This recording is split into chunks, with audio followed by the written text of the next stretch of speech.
Good afternoon, everyone, and welcome to the Terrain Landscape Design webinar. Again, if you're having any problems hearing me, please go ahead and type that into the questions area, and I'll do my best to adjust the volume for you.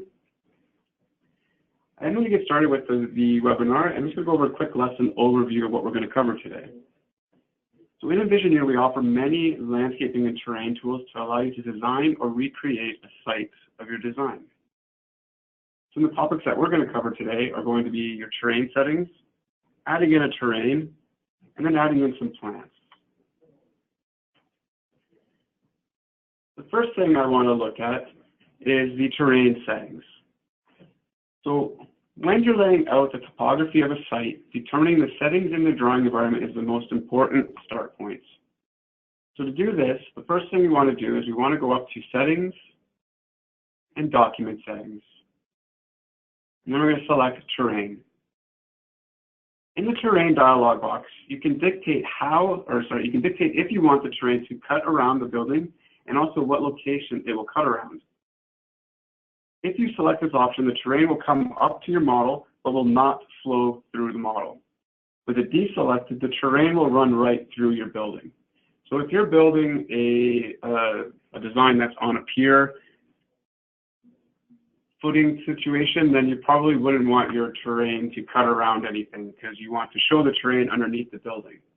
However, if you're building with a basement, then you don't want your terrain to show up on the inside. So you would select this auto cut option to have it cut around the location you prefer it to cut around. And you can use that drop-down list here to cut around any location on your model. We also have a terrain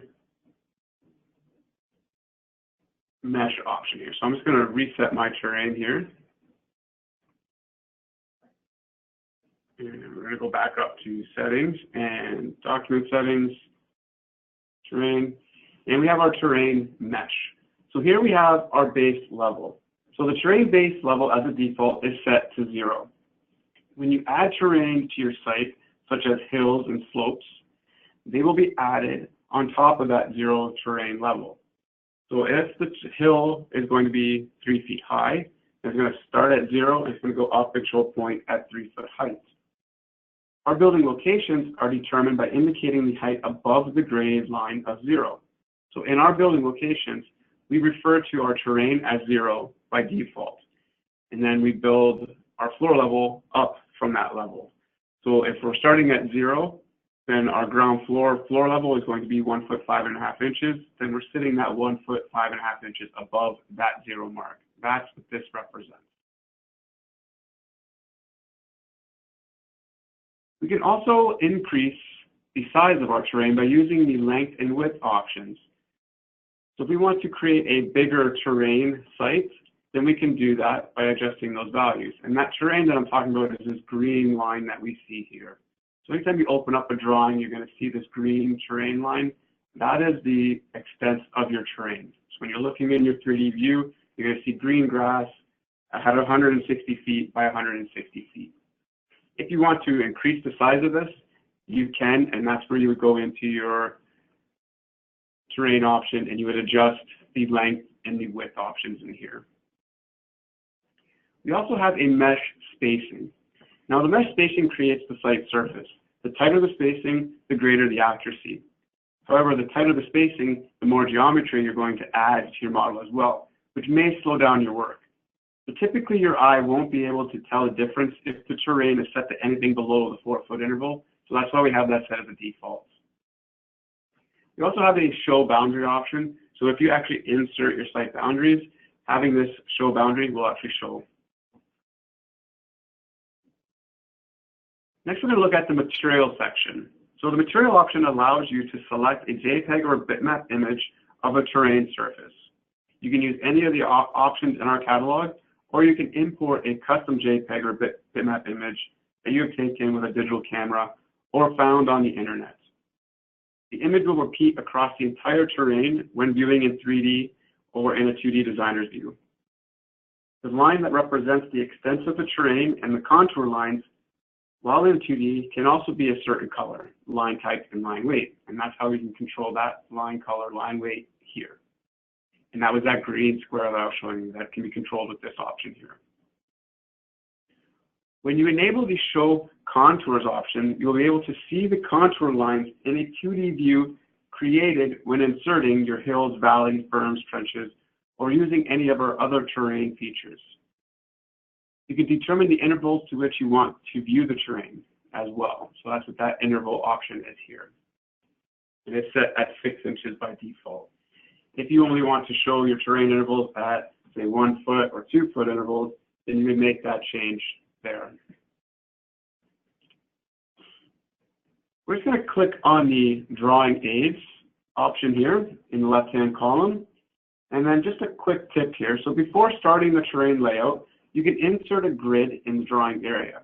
The grid will allow you to pick points on a measured layout, just like a spot level plan, and increase the accuracy of your landscape design. So you can specify a grid and the grid spacing. So here we can say enable grid. We're going to set that to be our 4 foot spacing at 4 foot. And we're also going to set our grid snap at that also, specifying that same spacing. So it's going to say match grid. Basically, that's going to allow me to just snap to the grid at those 4 foot intervals. Once we're done with that, we're just going to say OK. And now we can see our plan, and we can see our grid and our design here. So next, we're going to look at adding terrain. So there are various tools to model the terrain in your model. You can import a TIN file, or you can use the terrain tools found in Envisioneer to replicate the terrain. To do that, the first thing we're going to look at is our slope tool. So under the terrain option, or if you go to insert and you can select terrain, you can see slopes. And we're going to select our slope option. And in here, we're going to have our slope dialog, and we're going to be able to specify either a height or an angle. I'm going to leave it at height. I'm just going to lower this. I'm going to say 1 foot for the front. And I'll say OK. I'm going to move my cursor down, and by starting with my first point, it's going to move the slope up. So starting at this point here, going up is going to move that site up in that direction. And the longer I make this arrow, the more subtle that slope is going to be. If I make it a short arrow, that's going to make that 1 foot jump very quick. So it's going to be a very abrupt change in your elevation of your terrain. So I'm just going to move my cursor up so I get about this far from my terrain. So we can see that it added in a contour line showing me that my site is now, or my terrain is now breaking in this area, and it's showing a contour for that terrain. I'm also going to add one off the back, and I'm going to change the actual slope. So this one I want to go, and I'm going to say I want this to go 6 feet. And I'm going to say I want it to go in the negative direction. We'll say OK. So now if I start this here, and I move my mouse down like so, I've created some more contour lines, but I've now moved that in the negative value, so it's going to be sloping down. This one's sloping up. This one is going to be sloping down. And when I look at that in a 3D view, we can see that our terrain is sloping up at the front here. So you can see that slope up, and then going out the back, we can see that it slopes down off of the back.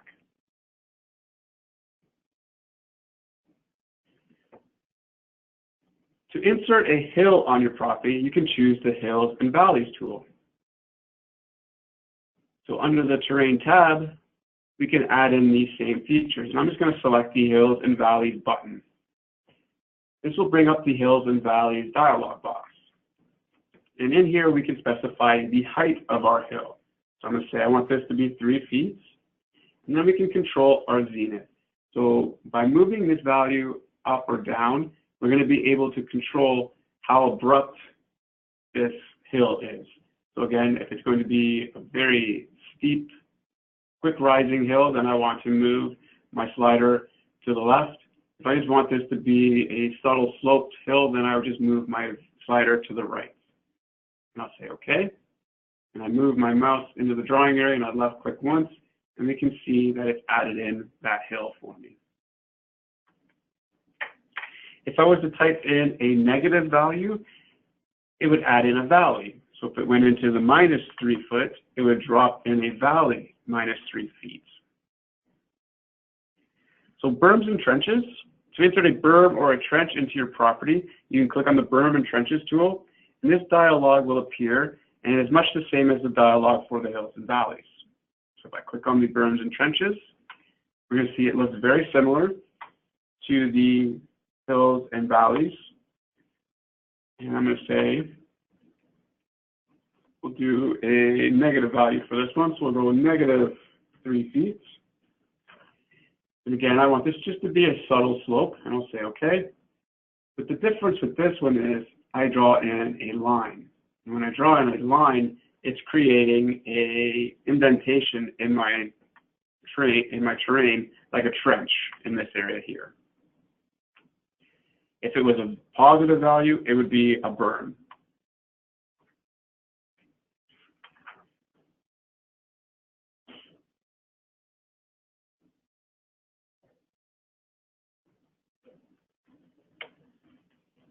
Next, we're going to look at plateaus. So to insert a plateau, you can click on the Plateau tool.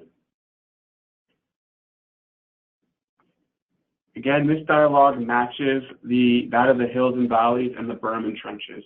So in here, you would create your plateau. This is going to create kind of like a shelf or a raised section in the terrain.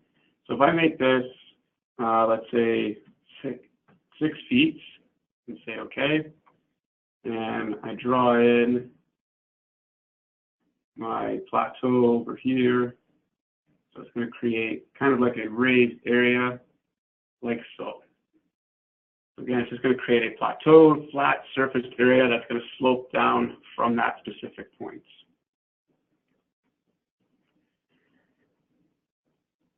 Next, I want to look at final grading. I'm just going to delete out that plateau there because it's going to be in the way of our driveway. So I'm just going to get rid of that.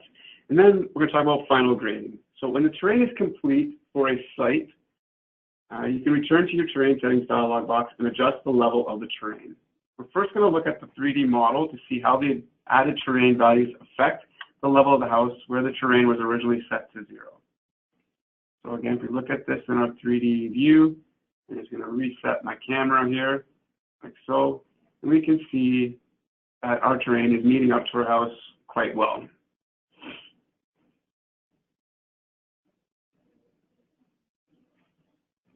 So in the example that we're showing in the webinar, we added a total of 8 feet to our terrain when we added in our berms and trenches.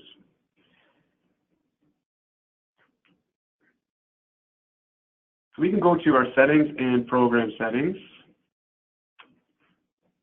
and select terrain. And if you wanted to, you could adjust the base level here to lower this up or down as needed. So if I wanted to take into consideration that I raise my terrain up 1 foot here, I would just type in a -1 foot option here and say apply and then okay. And it now moves the terrain down that -1 foot. So that way it's lining up correctly. Next, we're going to look at hardscaping. So the catalog panel has various hardscaping features predefined to choose from, or by right-clicking in the catalog panel, you can add, edit, or delete elements to suit your needs. So we're going to insert some paths into our model here. So I'm going to go back into 2D. And I'm going to go up to terrain, and we can select our paths option. And on the right-hand side, our catalog is going to populate with all the different types of pathways that we can add into our drawing. So we have driveways, sidewalks, you have gravel paths, brick paths, again, all different types of paths to add in. We're actually going to be looking at the double car concrete driveway. So if I select the double car concrete driveway, I can bring my mouse into my drawing area, and we're going to pick our first point. And I usually like grabbing where the garage door is, because that's going to give me the center point. and I can actually just drop that in, selecting from the center of the garage door and then down to my road here. And I'm just going to bring it down like so. I still have my terrain, my grid and my grid snapping turned on. So if I remove that and do that again, and select this point here, move my mouse out. I want to stay straight, so I want to go F8 for ortho. I'm going to turn that back on, and I'm going to move my cursor down through the path or sidewalk and up to the street, and then finish to insert that sidewalk, or sorry, that driveway.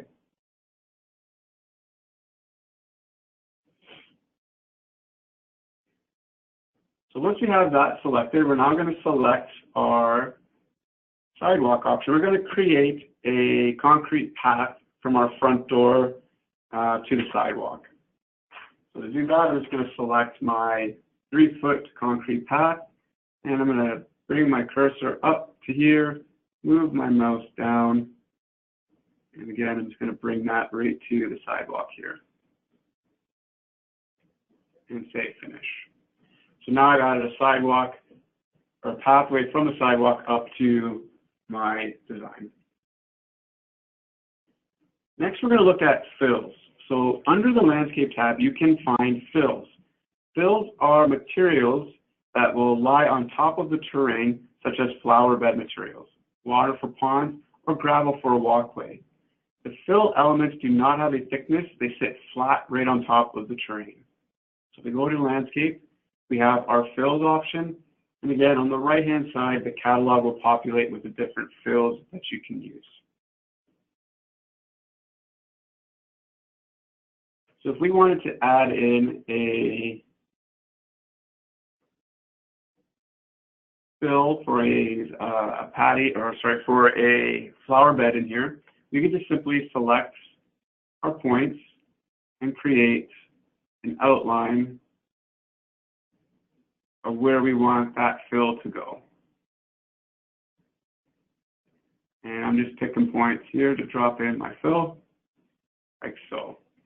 And when I look at that in our 3D view, we can see that we now have some soil sitting on top of our terrain to show that that's where a flower bed is going to be. Just a quick note here, so with ortho control, you can only pick points in a straight line or at 90-degree angles. So if you want to create a more flowing shape for your flower beds, turn off ortho, and then you can draw on angles, and then you can actually go in after and select the edge of your soil and say curve, and you can create some curved designs for your fills.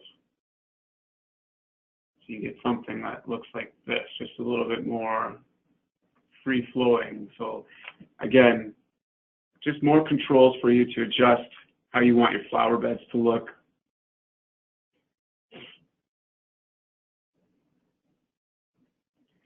So next I want to touch on our tin mesh.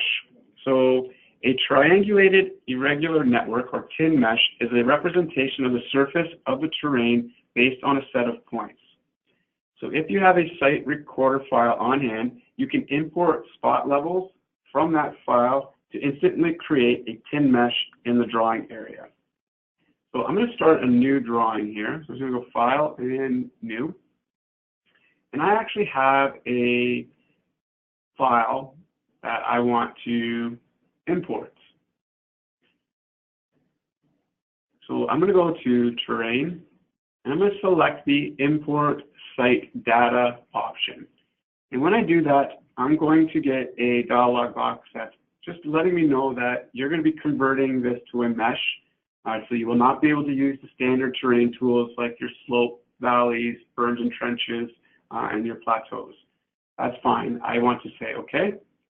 And it's then going to ask me, or it's going to bring up a terrain import wizard asking me to select the file that I want to bring in. So I'm going to go and I'm going to select Browse. And right on my desktop, I've actually created have a file. Now, you can get these types of files in many different formats. and that's what you're going to see here. So we have CSV, TPX, DWG, DXF. I'm going to be using the XYZ file format. We also have YXZ. We have space delimited formats. We have our point files, Autodesk uploadable files, and northern, easting, and elevation file. So again, like I said, I'm using an XYZ file, and I can see that that's going to show up right there. And I just click Open.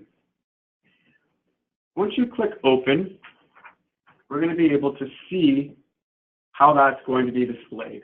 So in this little preview area, I can see that I have a group of numbers here, but they're not lining up properly within the preview structure. So I know that the comma delimiter is not going to be correct. If you don't know which one it is, just simply select until it looks proper. And this one should be a space delimited file. So I can see it's now broken up into X, Y, Z, and things are actually showing up in each column. Again, if I just kept going, we can see that that's not correct. That's not correct. So I know that it's the space delimiter file that I want to be using. If you wanted to skip a point, you could do that, or you can start at a different point, then you could change where you want to start that point. I always leave this at 1. You can select Next, and now it's going to ask you to specify the units. So I'm going to select the centimeters option, and I'm then going to go in and select, and it's going to show me, oh, that was too small. So back, millimeters. And next. Oh. Next. Okay, and I'm now going to go in and say finish. So what we have here is just giving you the ability to adjust how that is going to be visible. So here you can adjust the base level from which your spot points are measured so that the mesh is inserting at the base level defined for the terrain in your program settings. You can edit the value in the Z offsets.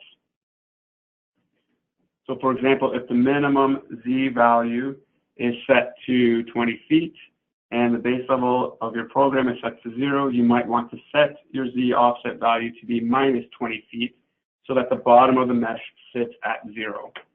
Again, this is going to be all preference as to how you want this to show up in your design. I believe I am inserting this at the wrong scale still. So I'm going to go back up to centimeters for now and just say next. And we'll leave it at that. And you can also rotate it using our angle option here. So here we can control how that is going to be inserted. We can see that's on a bit of a skew here, but I'm okay with that. That's actually how it shows up in the real world, so that's where I want it. So I'm going to leave that. And I'm going to say I can also set my crop box. If I only want to see a portion of the terrain, I can create a crop box around it. I'm going to say finish, and now attached to my cursor is that terrain. And I just left click to place that in. And now I have all the points that represent that terrain. So when I look at this in our 3D view, we can see that terrain here. And you can see that it has some slope to it. If I do a rendered outline, we can see how that terrain is going to look.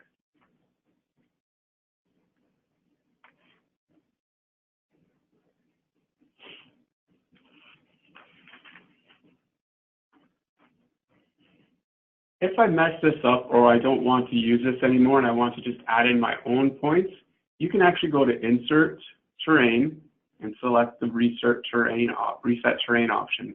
And this will reset the terrain back to the original settings. So when I look at this in 2D Designer's view, it should show me. This one is not working, so I'm just going to close this one down. And we'll start a new one.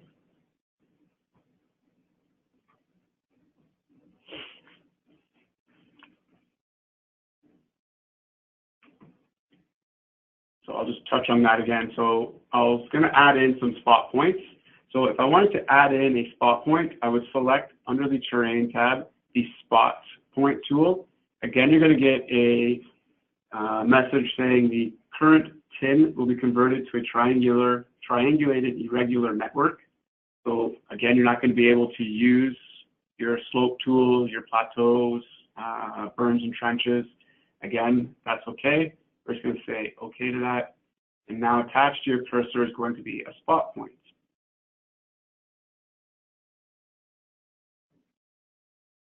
With these spot points, you can actually point and drop in new points for your terrain.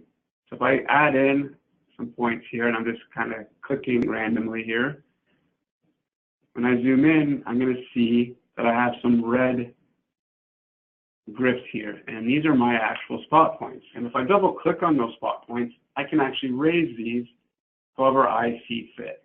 So if I want this to be, let's say 4 feet, and I want this one to be 4 feet, I would go through and elevate each of these points to be the right height. So I'll go in and say 4 feet all the way around.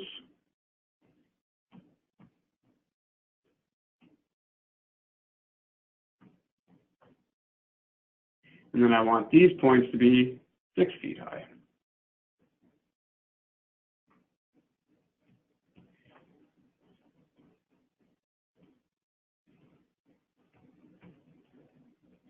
So what this is doing is it's creating this terrain for me.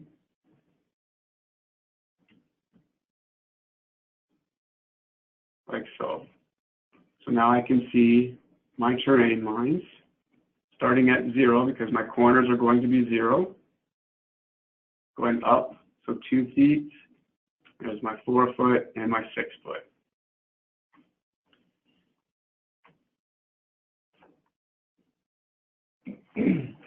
These points, it looks very, the contours are very straight. If I go up to settings, document settings, and I select terrain, when I had this set as a just a normal terrain, I had a different option here. As soon as I converted it to a tin terrain, that option changes, and I can now adjust the tin mesh material or variable. So here I can go in and I can actually smooth this out. So I can say I want this to be a bit smoother, and I want the intervals here to be 1 foot. So every 1 foot, I'm going to see a contour line. When I say apply, I'm just going to bring that down just a bit. Say apply and then OK. I can see now that I'm going up 1. There's my 2, 3, 4, 5, and 6. And my terrain lines are a bit smoother. And when I go into a 3D view and I turn on rendered outline,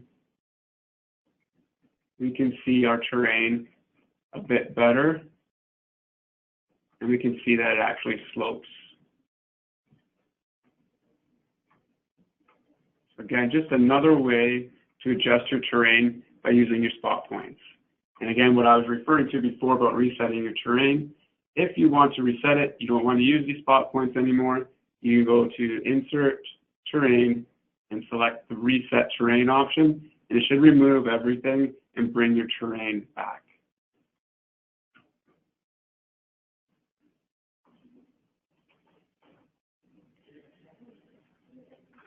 The last thing I want to touch on is plants. So the software offers an extensive selection of plants. So under the Landscaping tab, you can click on the Plants button, and the catalog panel will update with all of the various plant options. The plants are organized into groups so you can easily find the type of plant life you're looking for. Once you have found the species that you want, highlight it in the catalog and then move your cursor onto the drawing screen area. The plant will then be attached to your cursor, and you can click once to insert it. It will insert as many times as you click your left mouse button. So when you are finished inserting plants, just right-click and choose Finish. If you double-click on a plant or right-click and choose Properties, you can read all of the information about that specific plant. So if I go up to Landscape and I select Plants, And let's just say I want to add in a birch tree here. So I'm just going to select the birch tree, bring it into the drawing area. Again, I left click once, and I can just keep adding in plants until I say right click finish. If I double click on that birch tree, it's going to show me what it's going to look like. I can see the actual size. So planting age of 12 years is going to be this big. I can again adjust the size of it here. So I'm always using the encyclopedia object and the size from the encyclopedia. So that's why it's grayed out. If I wanted to, I could say no, and then I can adjust how I want that to be, what size I want that to be. I can also show the trunk in a 2D plan view. Again, the appearance is going to be using that actual plant, so I don't need to adjust anything there. And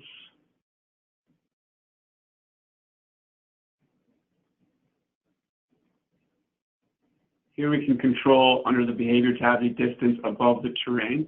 I guess if you were going to put this in a pot, so if you had a potted plant, you could elevate this up so that it sat inside a potted plant a little bit nicer. But other than that, all you would need to do there is if I wanted to say, well, I want this tree to be, I want to see what this tree is going to look like at 30 years old, I can say okay, and you can see that it's actually grown to show that tree is a bit bigger at 30 years old.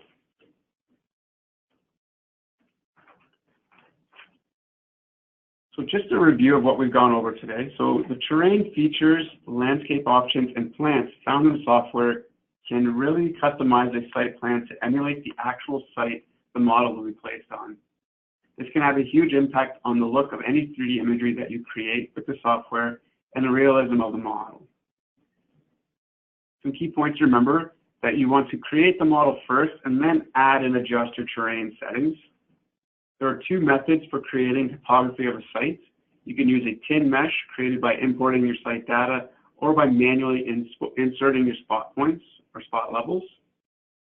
You can take the default flat terrain and use the terrain tools, your berms and trenches, slopes, hills and valleys, your plateaus, to alter the terrain shape. There is a complete catalog of plants that can be inserted on a plan to show in both 2D and 3D. I'm going to open up the questions section. So if you do have any questions pertaining to what we've covered today, please go ahead and enter those in now, and I'll go through and answer any questions that have come up.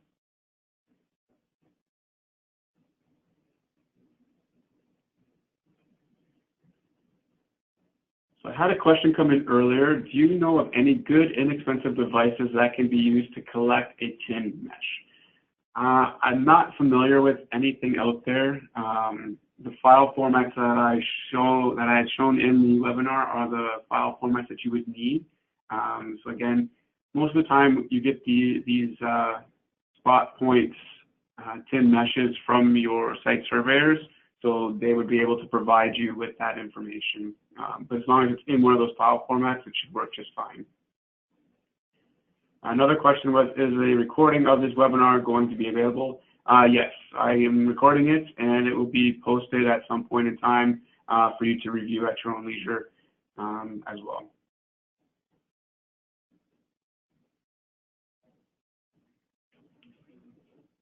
Another question is, can you please show us how to create an irregular site boundary with bearings? Yeah, I believe we can do that. I'm just trying to remember if there's a different webinar for site boundaries, but we'll touch on it. So under your terrain, we have a site boundaries option. So the way I do site boundaries, I draw in the shape as close as it's going to get by picking my points. Once I have those points selected, I can see what those variables are. And then from those variables, I can go in and make adjustments. So if I double click on an edge, I can go in and make those adjustments. So here I would need to change my length. I will go in and make that change. And I want to adjust that change from my first point. So peg 1 is where it's starting, which is going to be down, up here. So that was the first point that I selected, so that's peg 1.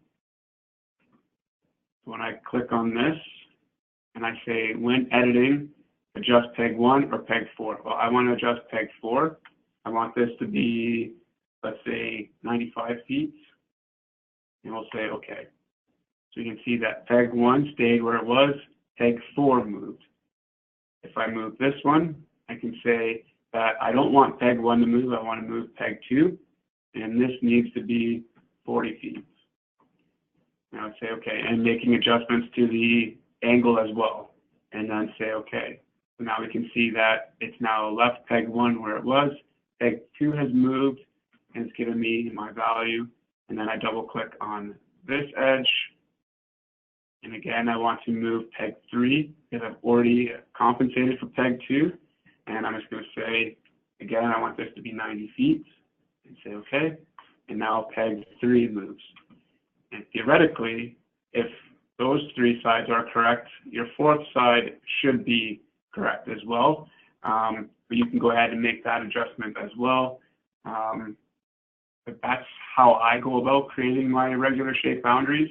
I turn off ortho, I draw in a rough shape of what that site boundary is going to look like, and then I modify it afterwards.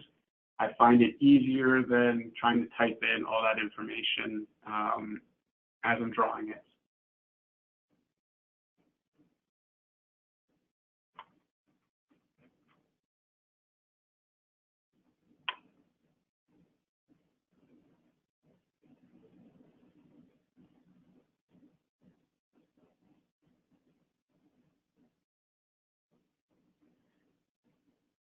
When drawing a site that is not aligned perfectly with east, west, north, and south, should one draw a line and then offset with angle later, or start with angle then draw everything? I believe I just covered that, but if I didn't, let me know and I can revisit that. But yes, I turn off ortho, I pick my first point and I draw. Getting the shape as close as I can from what I know the site should look like.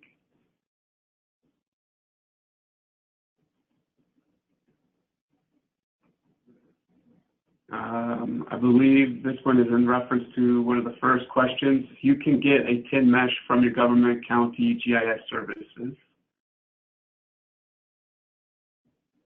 On a very steep slope, and I have a model on it, when I have the cut around the terrain, I can see underneath, under the model. How can this be avoided? On a very steep slope, I have a model on it. When I have the cut around the terrain, I can see underneath, under the model.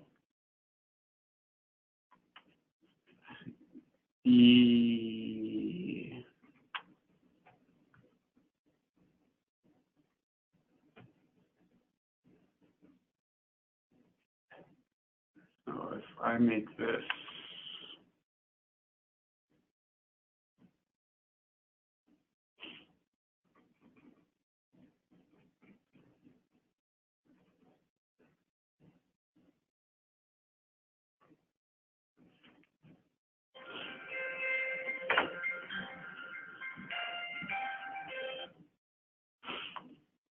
so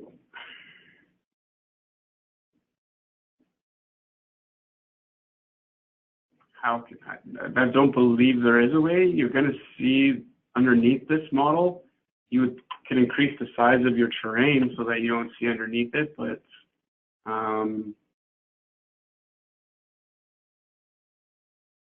yeah, there's nothing I can think of that would change that.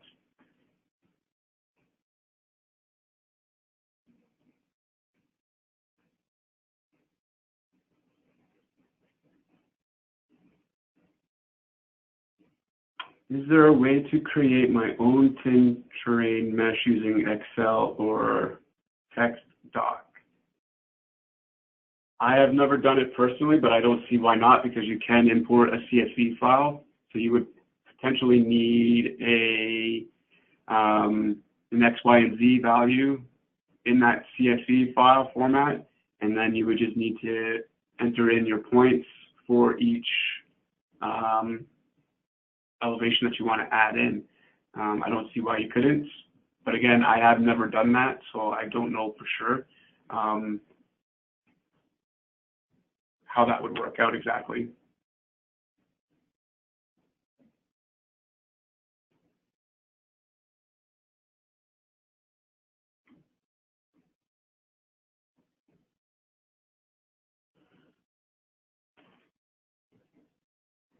So say the lot is 10 degrees off north. I'm using lots of time to pick everything along that angle offset. Is there a quicker way? Say the lot is 10 degrees off of north. I'm using lots of time to pick everything along that angle offset.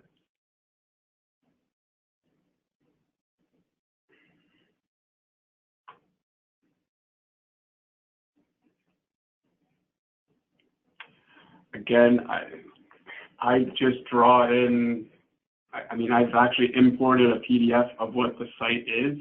I specify where I want my north to be. I usually always draw as this being north, east, south, and west. So I would just start drawing in my actual points. Again, even though you're adding it in here, once you import it into your sheet, so if I drop this into my site plan sheet,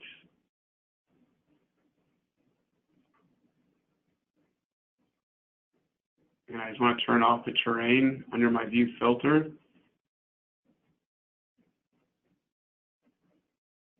I say insert, and I drop that in. Once it's in here, you can go in and edit this. I mean, it doesn't have to be perfect. If I go in and say edit definition, I can go in and adjust the text in here. So if I've traced over that PDF and I've got the right shape, but it's off on an angle a little bit, I would go in here and just make the adjustments here. But getting the actual lengths should be very easy. It's these values here that you may need to adjust. But I would do that if you're having a hard time with it and you're spending too much time on it. Do it in your working drawing sheet. I mean, as long as it's got the right length on it and it's the right shape, having that be a north or south or what have you, you can make that adjustment in your drawing sheets.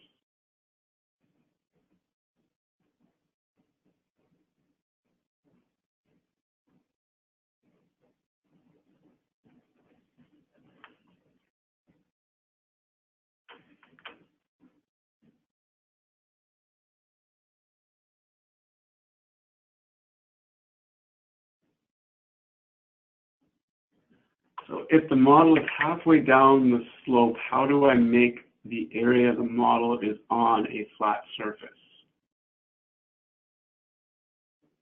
If the model is halfway down the slope, how do I make the area the model is on a flat surface? So again, you would have to go in to, if I wanted to have, I would do something like this. So if I say 10 feet, oops, delete slope. Let's say 10 feet. I would go up 10 feet. My model is going to be here. I would then add in a new slope like so. And then that would be the flat area of where my model is. And then my slope would continue up. So it's just basically two slopes. One slope going up, leaving the area flat, add in an extra slope to show the continuation of a slope there. Can spot points be taken from a PDF file? If you have a PDF file, there is nothing stopping you from importing that PDF and then adding in your spot points manually over top of it. So yes, you can import a PDF file and add in your own spot points, but you will not be able to use the import site data from a PDF file.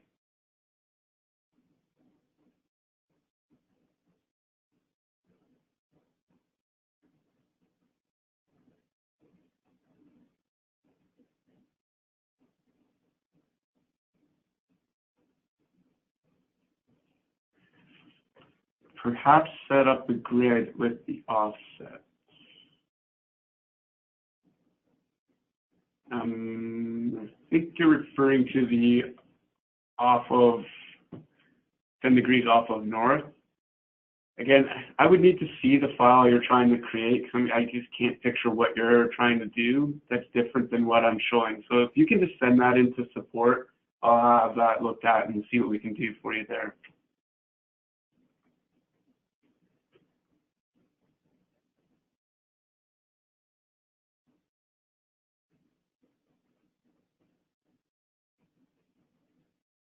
So someone is actually just commenting, you can get all of the information for lot lines off of a certified survey map, which includes the minutes, seconds, etc., and enter them in when creating the site lot lines.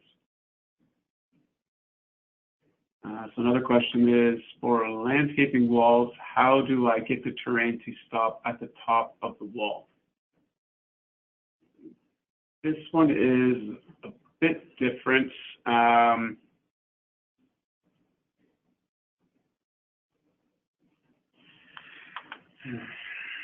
To do this, I mean, if I have an example here, so if I want this to be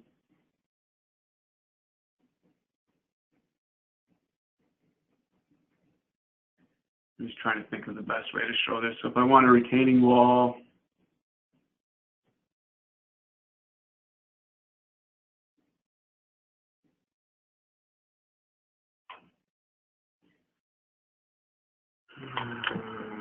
again, how do we want to show this? We want to see the terrain up to this wall.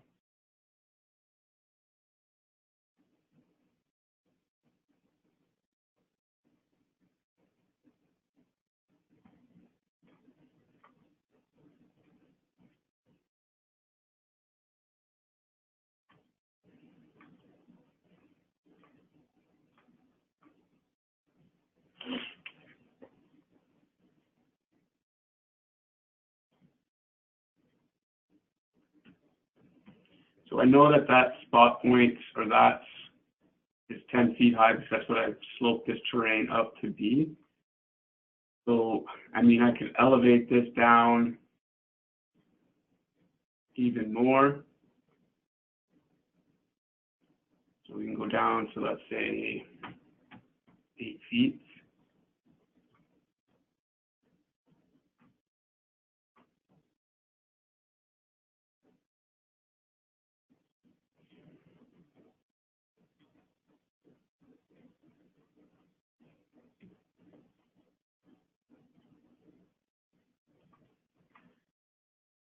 But if I want to show, I'm just trying to think of an example here on the fly. If I want to do,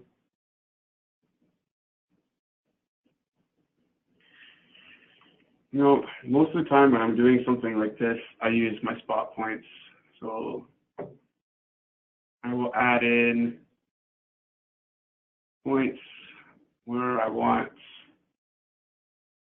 this to be, and then points on where the bottom of that slope is going to be.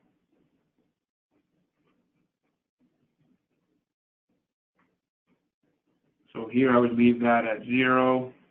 I would take these points and say -2 feet.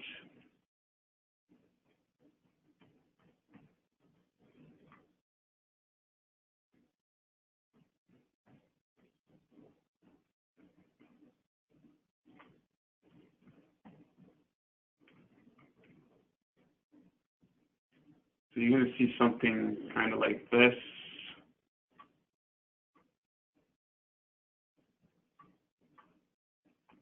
And then you can add in your wall along these areas. So here you would just take your wall and say, in between these points, I want to show this wall. And then select all similar, elevate, -2 feet. You get something like that. I mean, again, that's kind of how I would go about doing this. You could even move these points so that they sit right over.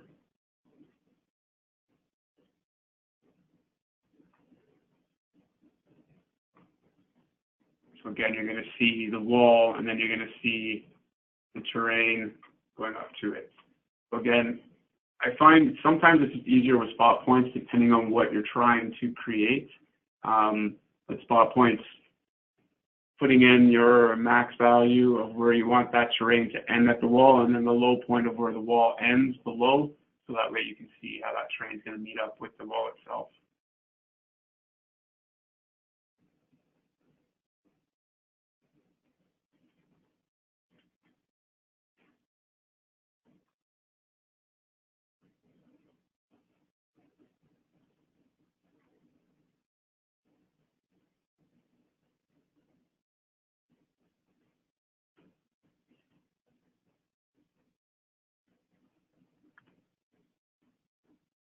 So again, you can set north in your settings.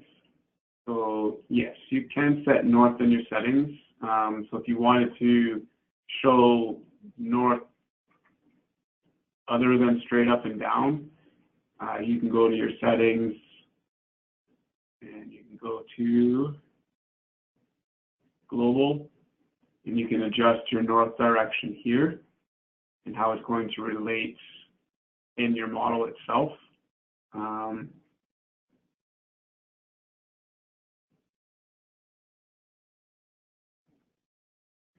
And we have another question.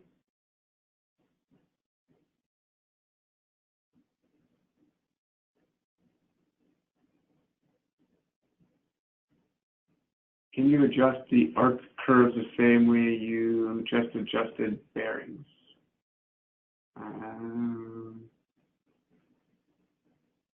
I believe you're referring to the site boundary again.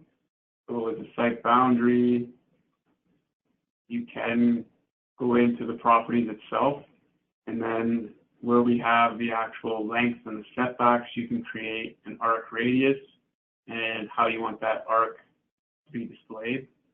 So yes, you can. Arc radius towards the outside, we'll say.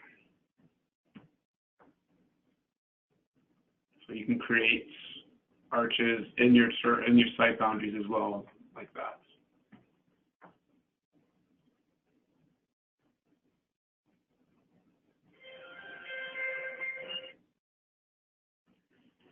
So another question is landscape wall where the terrain is at the top on one side and the terrain is at the bottom of the wall on the opposite side, like a retaining wall, is how I should have explained it. I can never get them to work out.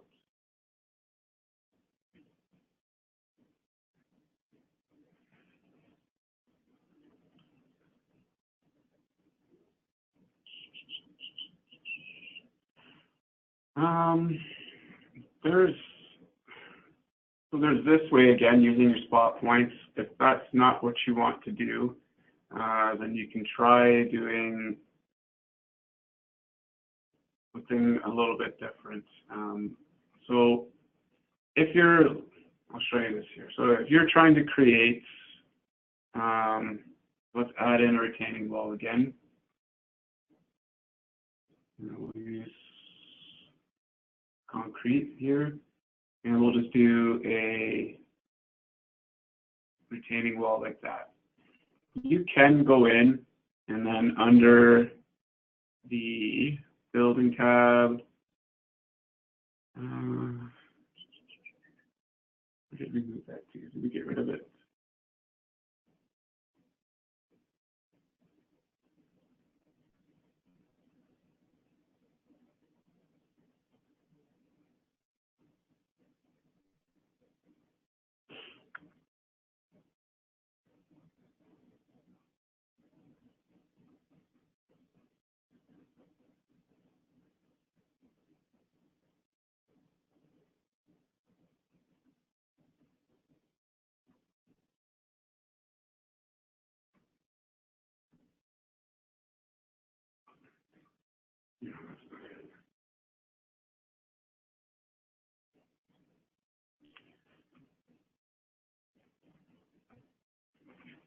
There was a tool.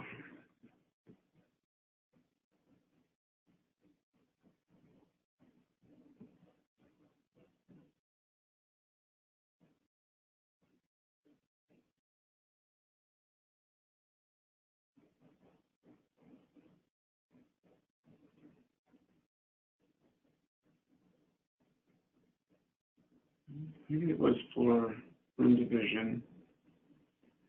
Select this to here. Let's slope the terrain. So tools, terrain. Let's slope our terrain up. So that was a 6-foot wall, so we'll go up 6 feet. So we'll do something like this. We're going to see something like that. And then what you could do is you could select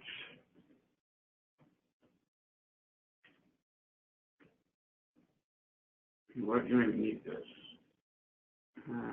Yeah. So back in the 2D.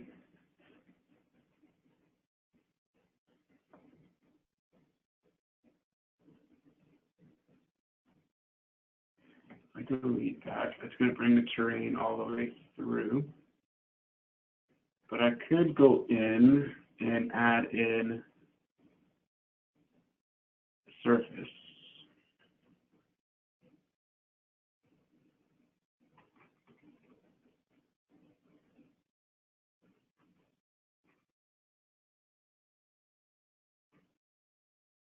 And I'll leave that as flat, say okay. And if I go into our 3D perspective view, I can select this and say define surface, keep that flat, but I want this to have an upper point of 6 feet. And I can then use my material paintbrush, and I can apply a landscape material of grass 2 is what I believe, or grass 1.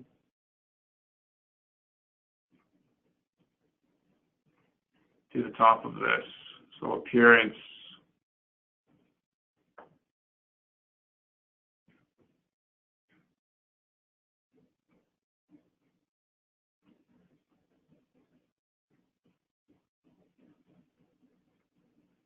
I mean, that is another option that you can try. And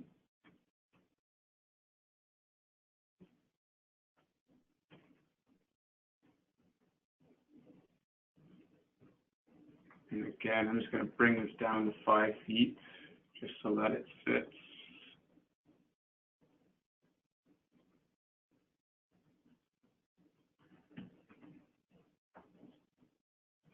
So you get something like that as well. Now when it renders, I'm not sure if it would take in view, render 3D real view.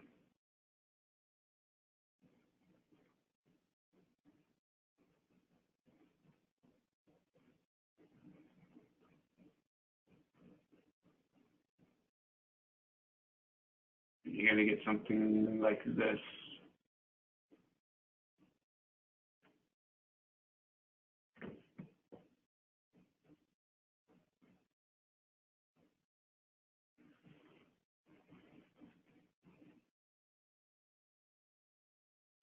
I think like there's different ways of going about certain things. It all depends on how you want to implement that into your design. But that's one way of doing it, is using the surface tool to create the retaining wall and then fill in that void with the surface for that specific point. That it could be one way of going about doing that.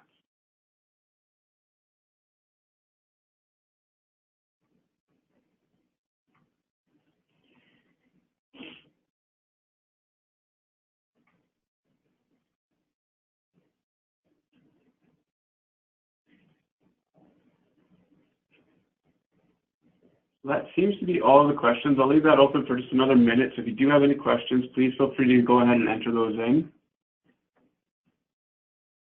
Again, like I said, I will be sending out a PDF of what we've covered today.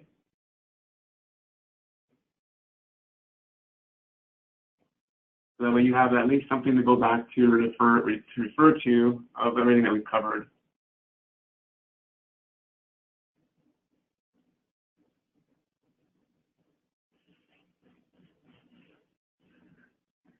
And just another comment here from the questions, referring to himself as a retaining wall guy, but he says, this is why I love the program, because you can always think of some way of getting things done. Yeah, and that's one of the nice features with Envisioneer is that there's a lot of versatility to the features that are in the program. Just because it's a surface doesn't mean it has to be a floor or a ceiling surface. It can be applied to your drawing and have another material assigned to it, like grass, to give it a different look. I use members for quite a bit of things in my designs that aren't what a member would be used for. And again, it's just a matter of thinking outside the box a little bit and using those tools that you have readily available to you in your catalog or in the program.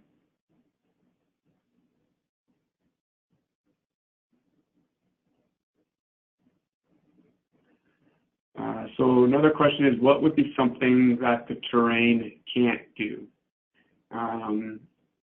Referring back to your original question, I thought there was a way that you could show the edges of the terrain. I think it has to be tin terrain, but the edges, like being able to not see underneath the terrain would be one thing. Another would be not automatically, but if you have different levels to your terrain, so let's say the top is grass and the side, and you want to show a rock face, you would actually have to add in a fill to show that on the side. But it doesn't actually break the terrain into different segments for you.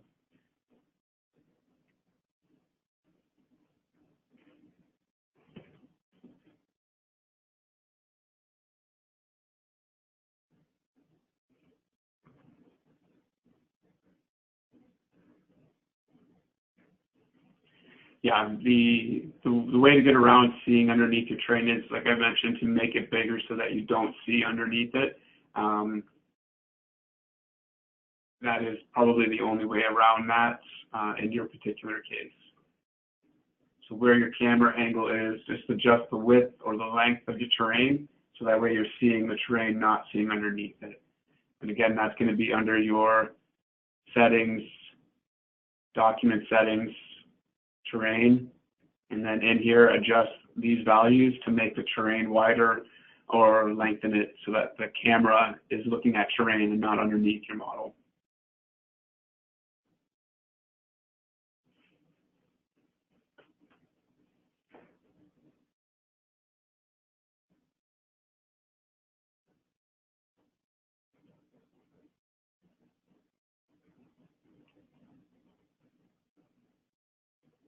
Yeah, 900 by 900 terrain would be pretty big, but it could help getting rid of that. I wouldn't go to that extreme right from the start. I would try and play with the variables just to see how big you need to get it. Because again, just remember, the bigger you make the terrain, that's more geometry you're adding to your file. So it could increase the size of the file itself. So again, I would start at maybe going to 200. If that doesn't work, try 300 and see what variable is going to work best for you, and then go from there.